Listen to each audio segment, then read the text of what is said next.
Hey, thank you very much, Mr. Chairman.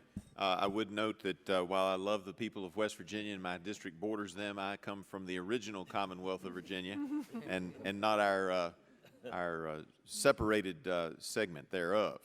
That being said, we've heard arguments even today that in interpreting Section 111D of the Clean Air Act, we should treat a technical conforming amendment produced by the Senate as equal to a substantive House amendment that prevailed in conference on the 1990 Clean Air Act amendments. We know the Senate receded to the House with respect to this language. What people may not remember but provides important context is that the language that the House judged to be appropriate was initially proposed by the President of the United States. He proposed the language that excludes dual regulation of sources in his formal submission of proposed Clean Air Act amendments to Congress in the summer of 1989. The language to prevent dual regulation of sources under Section 111D and other sections was intentional and a substantive amendment to the Act. Mr. Chairman, I would like to enter into the record the cover page of the message from the President and the actual revision to Section 111D that President Bush, the first President Bush, proposed and Congress ultimately adopted. Without objection. Thank you, Mr. Chairman. I appreciate that. Units being subject to double regulation. Can you elaborate? Yes, Congressman. There are in the legislative history as recounted by EPA itself.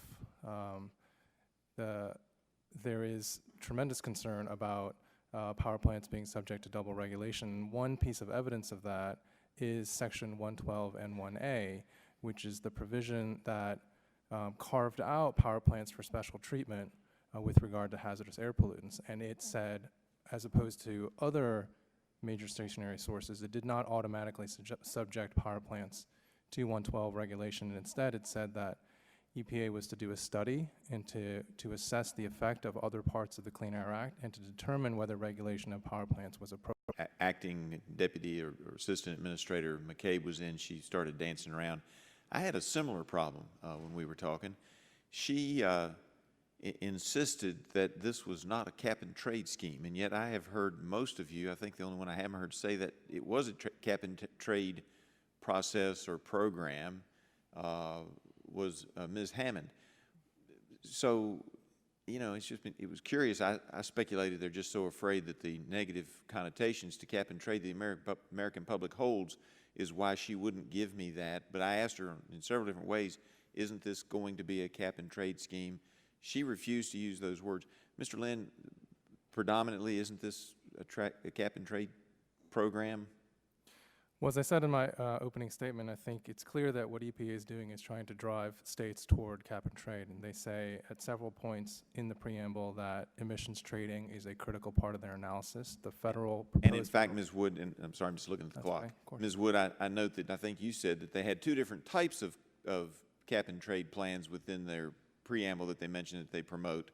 Isn't that correct? Yes, that's correct. But there's still cap-and-trade plans. They are. One is mass-based and one is rate-based, and a state can choose. But at the end of the day, you have a cap on your emissions. Now, the question that I then followed up with Ms. McCabe, and we've heard some testimony on today, is if the state just says we're not doing anything, do you, Mr. Lynn, see this as the EPA coming in and then forcing a cap-and-trade program on the state that doesn't do anything? If the federal plan stays the way that it has been proposed, there will be a federally imposed cap-and-trade system. I also thought it was interesting, Mr. Lynn, that you brought up the MATS rule. On that border between West Virginia and Virginia was a little place called Glen Lynn Plant in Narrows, Virginia, that closed on, I believe, May 1st of this year, and the ruling from the Supreme Court saying that they did, because of MATS, it was aging and all that's true, but it was closed because of the MATS rule. On May 1st, it had to close down. I lost another plant at Clinch River, which is close to West Virginia and probably provides some power to your state as well as mine. But the ruling came out on June 28th saying the EPA had overstepped its authority. Isn't that accurate? That's correct. And Mr. Gifford, these companies, these power companies are having to make these decisions well in advance. And as a result of that, they're building all kinds of gas pipelines. Isn't that true across the country? Absolutely. Can you put that on the record? Yeah, absolutely. They have to. All right, because we got a lot of gas pipeline opponents in my district. They need to know where it's coming from. It's coming from this Clean Power Plan Administration. I yield. Gentlemen,